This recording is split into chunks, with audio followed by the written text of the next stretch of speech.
Welcome back, viewers. MTI engineers are back with another episode of cybersecurity videos. In this video, we will discuss about ransomware, how to recover from ransomware attack, how does ransomware spread, and last but not least, how to prevent it. Ransomware is a malicious software which encrypts and locks the data on the victim's network. The attacker demands ransom in exchange for unlocking data.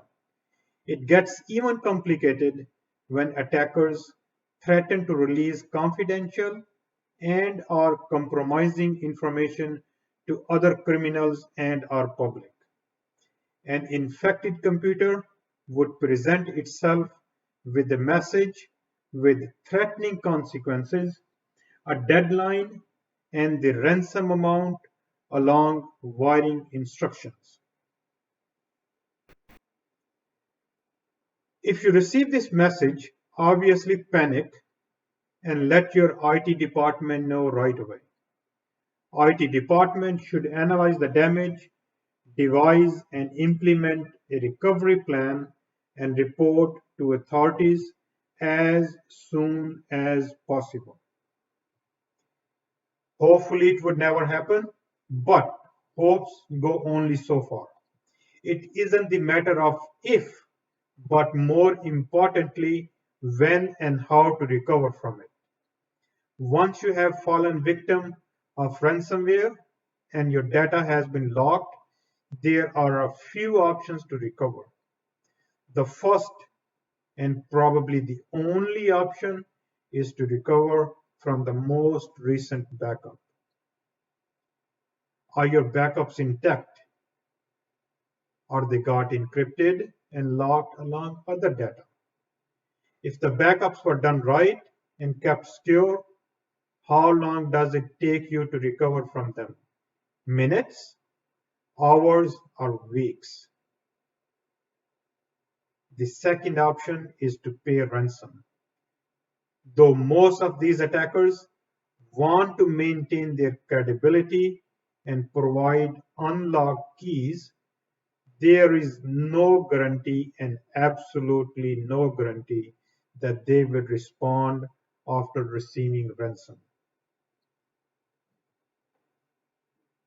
How does ransomware even spread?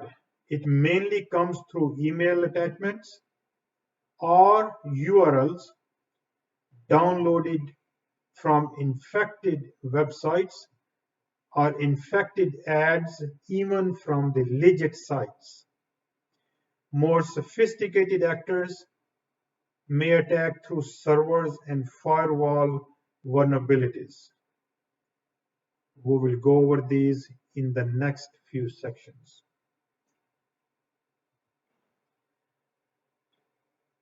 Unless we appreciate the fury of such attacks, we can't prepare ourselves against them. Importance of well-designed backups cannot be overemphasized. These backups must be regular, kept away from the data being backed up, and encrypted. Also, one must be able to restore from these backups within a reasonable amount of time. This reasonable time is dictated by the tolerance level of an entity. For some, it would mean minutes, and others may live with a few hours outage. Anything longer than that is a question mark. Hardware and software-based hybrid access rules should be enforced both at the perimeter and at individual devices. Industry standard antivirus and anti-malware solutions should be implemented. Regular definition updates and scans are extremely important. And all servers, firewalls, and softwares should be patched and kept up to date.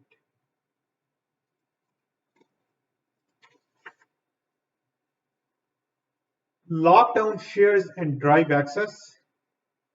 Remember, an attacker may only encrypt data or lock data which is accessible through the infected computer and that user's privileges.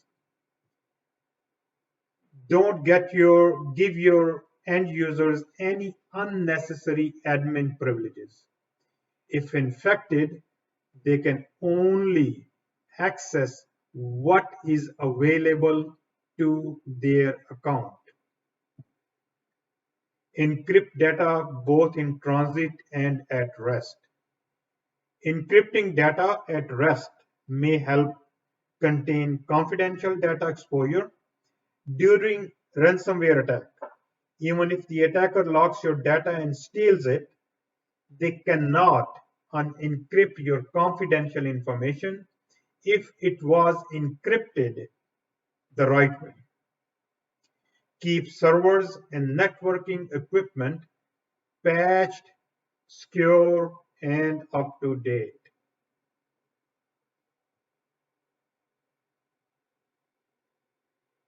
Here comes the most important piece of the puzzle. Training, training, and training. Not only your IT staff, but also the end users should get regular training to identify and avoid these security threats. Most of these attacks come through emails. Follow these simple common sense rules. Absolutely never click on a URL or attachment from an unknown sender. Be extra cautious about opening URLs and attachments even from known senders. Ask yourself simple questions such as, were you expecting it? Does it look legit? Learn how to identify the actual sender's address hidden behind the label. Simply moving your mouse over the sender's name may reveal the actual sender's address. As you can see in this example, even though John Doe may look familiar, revealing the underlying address will show the actual scam site. Please note that some of these malicious domains may only have a very slight spelling variation, so it may become even more complicated to identify those. Again, use common sense when surfing the net. Don't click on unknown links through emails or search engine random queries. Don't click on any advertisement even if it is on a known site, because most sites don't have any control over the advertised material on their sites. Never provide credentials to unsolicited links through emails or URLs through search engines. Here we have compiled several examples to get our audience prepared.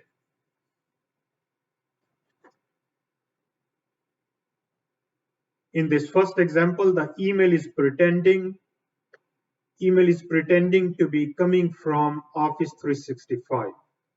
Because your company might be using Office 365, it might look very familiar and you may be tempted to click on the links immediately. Stop. Ask yourself common sense questions. Why would Office 365 email come from email.nhl.com? Look at the field next to from. This is definitely a scam and destined for trash bin and blocked. Second common attack is to pretend that email is coming from the company's executive. Note that most of these sophisticated actors will use the actual name of your company executives. Just ask yourself, how often do your executives contact you from their personal emails? If you are really too kind and love to help, why not pick up the phone and call the executive using their known number?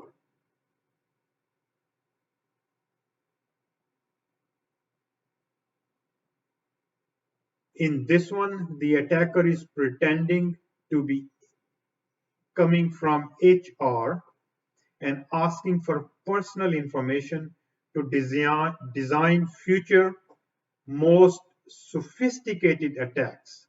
Again, check the sender's domain name.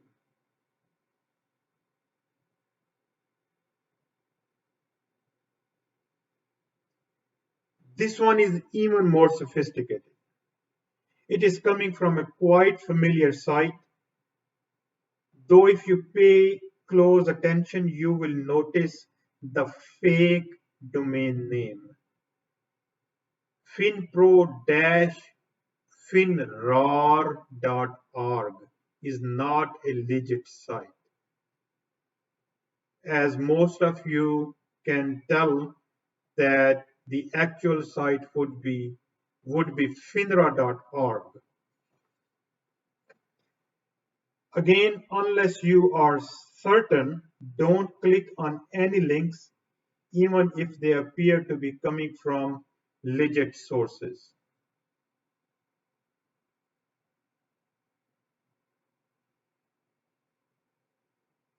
This is another common one, pretending to be a DocuSign document. Ask yourself, are you expecting it? Does it look legit? Can you call the center to confirm? Obviously, don't use the phone number from the email itself, because that will defeat the purpose. If you're using services like SharePoint, it would be tempting to click on the attachment right away if it is pretending to be coming from a SharePoint site. Once again, check the sender's email. Is your domain rpost.com? If you're expecting a similar document, why not simply go directly to your company's SharePoint site and get it from there?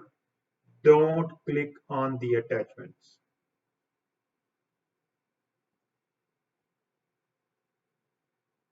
Here is another classic one, pretending to be a voicemail. Have you even signed up for voicemails via email? If no, you have no business of even looking any further. If yes, look at the sender's domain. Does it match your subscribed service? If not, again, this is a malicious email.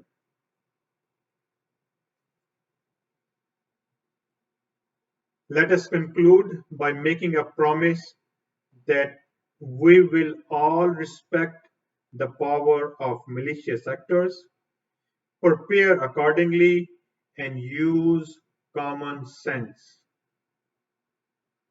Thank you for watching.